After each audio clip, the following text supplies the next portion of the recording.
We are now continuing our media availabilities with Dale Earnhardt Jr., driver of the number 88 National Guard Chevrolet. He currently sits second in points. Dale, obviously a strong run for your team last week. Talk a little bit about coming into Phoenix this weekend. Yeah, we're just looking forward to getting out on the track, seeing what the new tires or the difference in the tire, and how that might hopefully be something I like better, and hopefully the car comes off the trailer pretty fast. Just a lot of anticipation and nerves right now, just ready to see what kind of work we need to do, and how close we are to being competitive. We're going to run a couple race runs, and then we'll go right into qualifying and get ready for qualifying later this afternoon. All right, we'll go ahead and open it up for questions. If you have a question, please raise your hand and state your name and affiliation. We'll start up front here with Stan.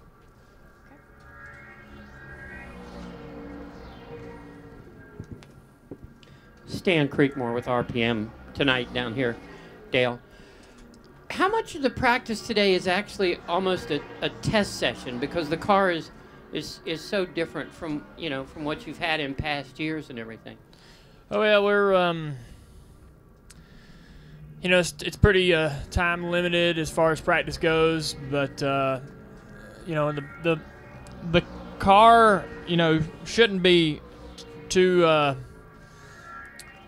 different. The chassis is really the same chassis, and the splitter and everything's still there, so the same fundamentals should work as far as nuts and bolts, springs and shocks and bump stops and stuff like that. But the body on the car is quite different, so just how that aero is going to affect the setup and what adjustments you might need to make due to that. But the tire is going to be probably the biggest. I'm hoping that the tire is a big change, because I haven't ran good here since they repave the place, and I'm hoping a tire, changing the tire might be a move in a good direction for me personally. So we'll just have to see. All right, we're going to go to Claire. Claire B. Lang, Sirius XM NASCAR Radio. A lot of people saying, other drivers, Jeff Burton said yesterday, he really expects this to be a phenomenal race. A lot of people really excited about this race to see what the car will do. You were really excited about Daytona and what the car would do there. What are your initial thoughts about it? And aside from the tires, what do you expect? Yeah, I really don't know what to expect. I don't think it's, I don't think I would expect anything really different than what we saw last year. This surface is very new. For us to be able to, put on the best race we could put on, the older surfaces, the surfaces that are that have a little more, a few more years on them, tend to do better, tend to widen out and give us more grooves to run in the corners. The tire change might help us in that direction, in that regard. The track being out here in the desert helps us. This place should age pretty quickly, much like the beach, Daytona Beach. So, it's just a matter of time. This thing will get better and better. This track should get better and better. I like the car. I think it's going to, some places it's going to look similar to what we had in the past, but in other places it might put on a pretty exciting show or a better show. I think it'll keep getting better. I say that it'll put on a similar show at some places, and that's due to the surface.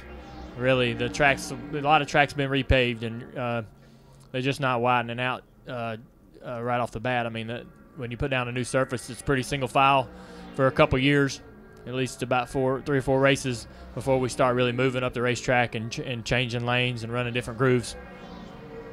All right, we're going to go to Bob, Jeff Gluck, and then Kenny Bruce. Bob Packer, Sporting News. It looked like on Saturday that you took a pretty hard hit. I was curious whether you felt fine on Sunday, and was it big to have a good run the day after such a hard hit? Yeah, I didn't know how hard it was. I was, it's pretty good till we got into the fence. I knew I was going to hit the fence, because when I hit whoever, the 7 or whatever tore the right front off, I couldn't steer the car anymore, so I knew I was going to hit the wall, but I wanted to stay in the gas long enough to cross the finish line and hold, get whatever position I could. But this guy, the 99, come from the infield up in front of us, and we both hit the wall a good bit. But I was, I was concerned, just how my body was going to react to that, and I was glad to be able to. I felt pretty good after the wreck and that evening and the next day. felt awesome, and was able to get in the car, and everything came naturally, and was able to put together a good race. And I was real happy that I was able to kind of pass a personal test, I guess, because when you have concussions, sometimes they're easier to get the second, third, and fourth time around, and so we survived that one, and we'll move on. Try not to get any more wrecks. Go ahead, Jeff Gluck right here in the purple.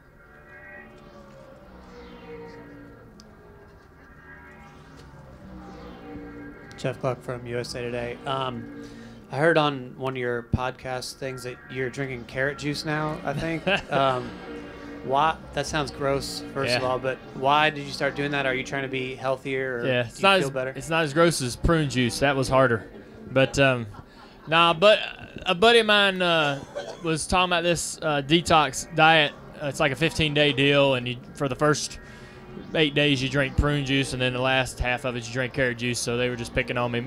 Somebody that was talking in that blog or that podcast, I guess it was Mike Davis, was just misinformed. I'm not drinking it all the time, but just during that little detox thing. So it was pretty tough too. I was surprised I was able to make it. It was like fish and chicken and just raw steamed vegetables, and then there were like 2 days where you just ate vegetables and fruit. So man, that was pretty tough for me to not have any meat. But I think the older you get, the more you need, the more you have to do to sort of maintain a healthy weight, and that's really what it's about for me, is just trying to maintain my weight, and so I don't have to keep getting my driver suits altered throughout the season.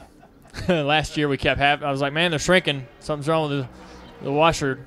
But so this off season I lost a lot of weight, lost about 15, 20 pounds, and just trying to do a better job of managing my calories and stuff like that. I was I never really worried about it before. Eating all kinds of stuff like pizza and wings and stuff every day, but and not really watching portion control, stuff like that. And it was just getting out of control, so sort of reining all that back in a little bit.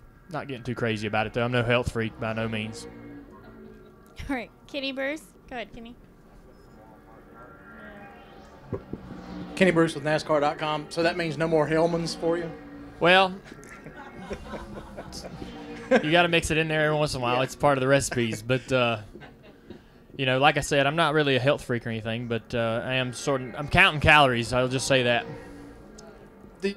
Do you guys approach this race as like you would a mile and a half, or is it more of a short track look when you go to it? And also, we know, obviously, you guys prepared a lot for the Daytona 500. How much time and effort has gone into your cars for tracks such as Phoenix here? Well, we just can only test at certain tracks. We can't really test at tracks that are perfectly relative to Phoenix, but we can go to Nashville, which is unnatural compared to Phoenix as you can get, I guess. But we go out there and run around circles and try to learn something. It's a tight box, that we're in as far as the testing goes, and then that's got its pluses and minuses. And so when we go test, we'll go to Gresham and Nashville and places like that and learn the limited amount of information you can learn. Go ahead, and then we're going to go to Marty Smith. Dale, Rick Bonnell with the Charlotte Observer. Jimmy was talking about how part of the reason he wanted to drive your car this weekend was, I guess to speak to what you were saying a second ago, this track is so distinctive that it kind of reminded him of doing that nationwide race in Watkins, where you're just trying to get some seat time. Yep. How much or little value can you get driving in one kind of car versus the other as far as getting yourself ready for Sunday? Yeah, when the track is so unique, such as Phoenix, I think it's very valuable.